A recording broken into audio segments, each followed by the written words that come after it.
Hi everyone, good day. Welcome to VSPARKZ. Today we are going to see AWS S3. S3 stands for Simple Storage Service. If you like this video, please subscribe to VSPARKZ channel. These are the contents that we are going to see in this video. We are going to see the storage options available in AWS. We are going to see what are buckets, folders and objects. We are going to see the S3 storage classes. And at last we are going to discuss about the features of S3. For your reference, features of S3 is listed in this slide.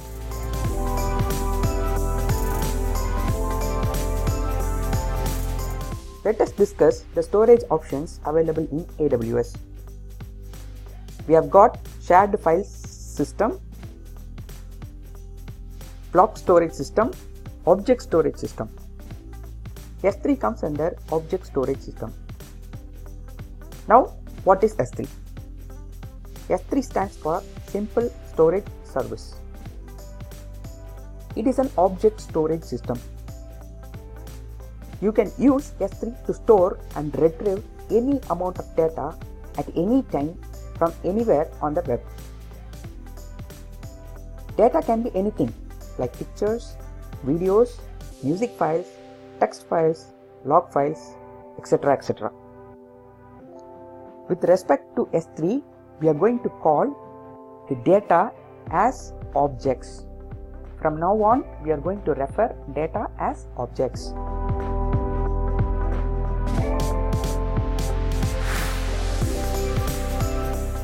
To store our data in S3, first we need to create something called as buckets. A bucket is a logical container to hold your data. Buckets are regional specific and the name of the bucket should be DNS compliant, which means the bucket name should be unique across AWS. You can upload any number of data or objects to your bucket. Folders. Folders are used to group the objects in a hierarchical manner.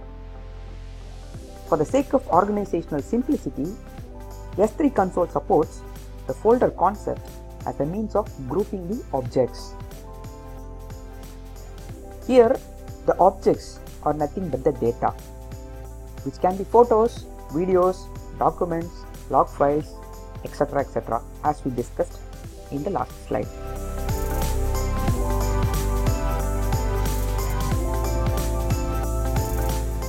Coming to storage class.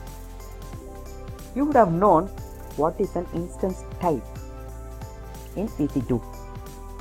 An instance type defines the number of CPU, RAM, storage, networking, etc. etc. Similarly, the storage class of S3 defines the accessing cost and the storage cost of an object. S3 offers a wide range of storage classes designed for different use cases. You have to choose the storage classes based on the use case. Let us take an example. If your data is critical and it is going to get accessed more frequently, then you have to choose a standard storage class for your object. So you have got standard and reduced redundancy storage for frequently accessed objects. The reduced redundancy storage is used to store non-critical data, whereas your standard storage class is used to store critical data.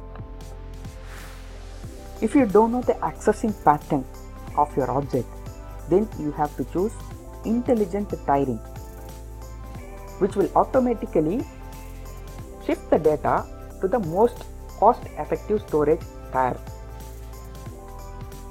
For infrequently accessed storage objects, you have to pick infrequent accessed storage tiers that are standard IA and one zone IA. IA stands for infrequent access. One zone IA uses only one availability zone to store your objects. For archiving your objects, you can choose Glacier and Glacier's Deep Archive. Deep Archive is the lowest cost storage class in S3. Next, features of S3. These are the important features of S3 bucket. That is versioning, server access logging, object level logging, encryption, static website hosting, replication, lifecycle management, object locks, transfer acceleration, and requester phase. Let us discuss each and every feature one by one.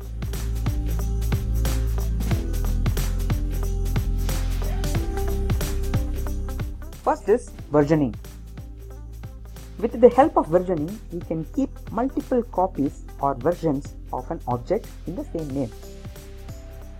In the given picture, you can see object-1 has 2 copies. Assume that object-1 is a text file.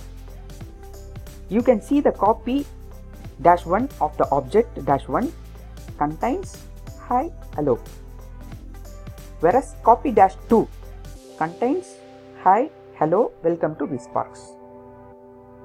If you download copy-1 of the object-1, your downloaded text file will contain only hi, hello text only. This projects that you can manage multiple versions of an object or a file. That's why this feature is named as versioning.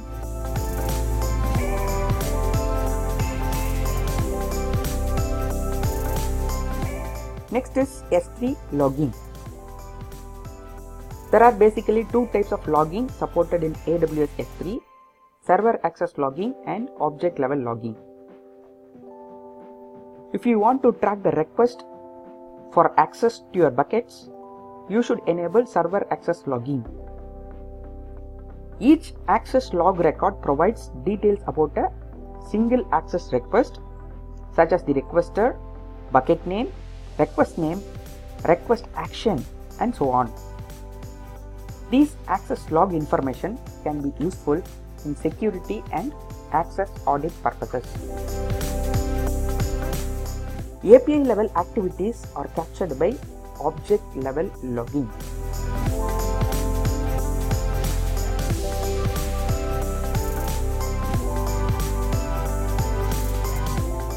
With respect to encryption, S3 supports 2 types of encryption: server-side encryption and client-side encryption. When the encryption is done within AWS, it is called as server-side encryption. That is, you upload the data to AWS, there the encryption happens. That is called as server-side encryption. You can leverage this with the help of 3 options, that is Amazon S3 managed keys, customer managed keys with the help of KMS. KMS stands for Key Management Services. That is one of the features of AWS. And at last, customer provided keys. In the last case, customer creates their own keys with the help of their own encryption system. When the encryption is done outside of the AWS data centers, that is, before uploading the data to AWS, the encryption is done, then it is called as client-side encryption.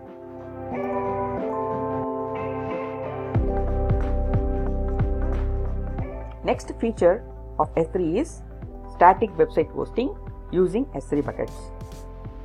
You can also host a website with the help of S3, but you can host only the static websites. You cannot host a dynamic website. Just upload your HTML codes to S3 buckets. That's it. Your website is ready. As I already told, this feature is not supported for dynamic websites.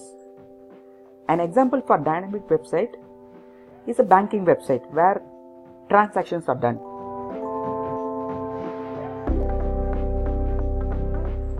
Next feature is replication. Replication feature enables automatic asynchronous copying of objects across Amazon S3 buckets. You can have backup copies of your data in a different bucket with the help of this feature. If any data is lost in the primary bucket, we can recover the same from the secondary bucket, where your replicated objects are available. Same region replication is used to copy objects across Amazon S3 buckets in the same AWS region. Cross-region replication is used to copy objects across Amazon S3 buckets in a different AWS region. You can see these two replication features in this slide.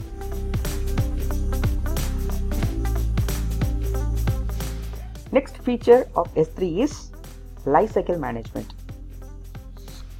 It is a global truth that a newly generated data will be accessed more in the first few days of its generation. The same data will not be accessed more frequently after some days or months of its generation. After a year or later, the data will never be accessed at all, but you still need that data. This is called the life cycle of a data. Similarly, the objects that you upload to S3 follows the accessing life cycle as well. So, we need to associate the appropriate storage class to the object based on the accessing life cycle. But we cannot do it manually. That's right, because we have millions of data in your buckets. To manage this automatically, we will go for Lifecycle Management feature. Here, we will be creating a lifecycle rule so as to change the storage class of the object automatically without human intervention. This picture shows a lifecycle rule with two transitions. In the first transition, the storage class of an object will be changed from standard to OneZone IA after 30 days. In the second transition, the storage class of the object will be changed from OneZone IA to Glacier Archival class. All these things will be happening automatically. A great attention should be given to the lifecycle management. Now, object logs. With Amazon S3 object log, you can store objects using a write once, read many model. You can call it as worm model. You can use this feature to prevent an object from being deleted or overwritten for a fixed amount of time or indefinitely. These object logs can be enabled only when your bucket is created. If it is enabled in a bucket, you can only upload or read the objects. No one can update or delete the objects in the bucket.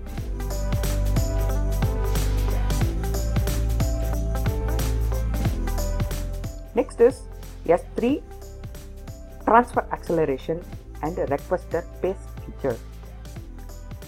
S3 transfer acceleration feature enables fast, easy and secure transfer of files over long distances between your client and an S3 bucket.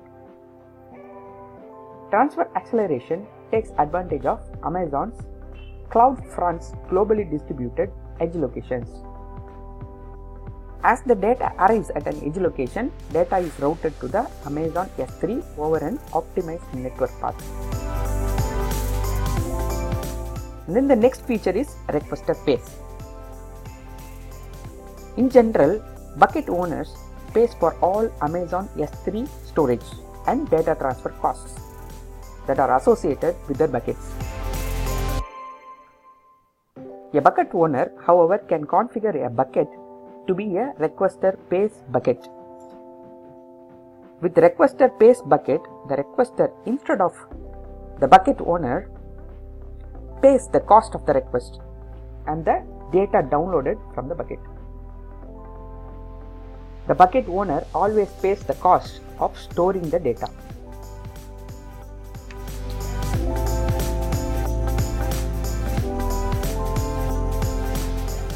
That's it. We came to the end of this video. This is the summary of this video. We have seen the storage options in AWS. We have discussed about buckets, folders and objects. We have discussed about the S3 storage classes. And at last we discussed the features of S3.